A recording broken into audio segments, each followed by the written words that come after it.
आप लोगों को फिर ये इस एपिसोड में मैं ये लाइट के चैप्टर में ये गोलीय दर्पणों का उपयोग बता रहा हूँ कि दर्पण का क्या उपयोग है। जैसे मान लीजिए अवतल दर्पण है। अवतल दर्पण का प्रयोग हम कहाँ करते हैं?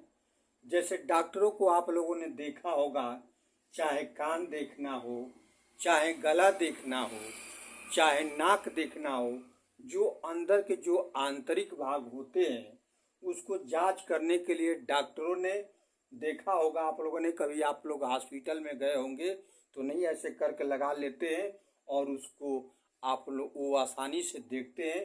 तो उसमें जो दर्पण लगा होता है ये अवतल दर्पण ही लगा होता है। और दूसरी बात यह है कि अवतल दर्पण का उपयोग हम लोग दाढ़ी बनाने के लिए मैंने करते हैं। इसलिए करते हैं कि जो हम लोग का जो दाढ़ी और जो बनाते हैं उसमें थोड़ा बड़ा आसानी से दिखाई दे।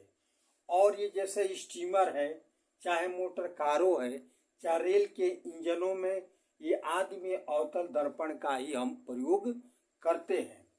अब उसके बाद ये चीज़ है कि ये अवतल दर्पण का उपयोग जो परावर्तक दूरदर्शी होते हैं उसमें भी इसका प्रयोग हम अवतल दर्पण का ही करते हैं।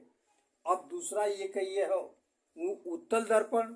उत्तल दर्पण का उपयोग जैसे देख लिए आप लोगों ने कोई भी जैसे गाड़ी और देख रहे हैं, ट्रक हो चाहे मोटरसाइकिल मोटर हो, कोई भी हो, जो चालक जो ड्राइवर जहाँ बैठा हुआ रहता है उसके बगल में एक दर्पण लगाया गया रहता है।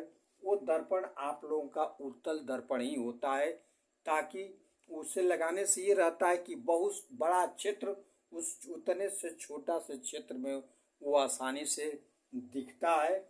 और दूसरी बात एक ये चीज़ है कि सड़क पर जो भी लैंप लगे होते हैं तो उसमें जो परावर्तक तल के रूप में लगाया जाता है तो उसमें ये दर्पण उत्तल दर्पण का ही प्रयोग करते हैं, जिससे प्रकाश काफ़ी क्षेत्रों में क्या हो फैल सके। तो ये आप लोगों को समझ में आ गया ना कि ये उत्तल दर्पण और अवतल दर्पण का प्रयोग हम कहाँ करते हैं।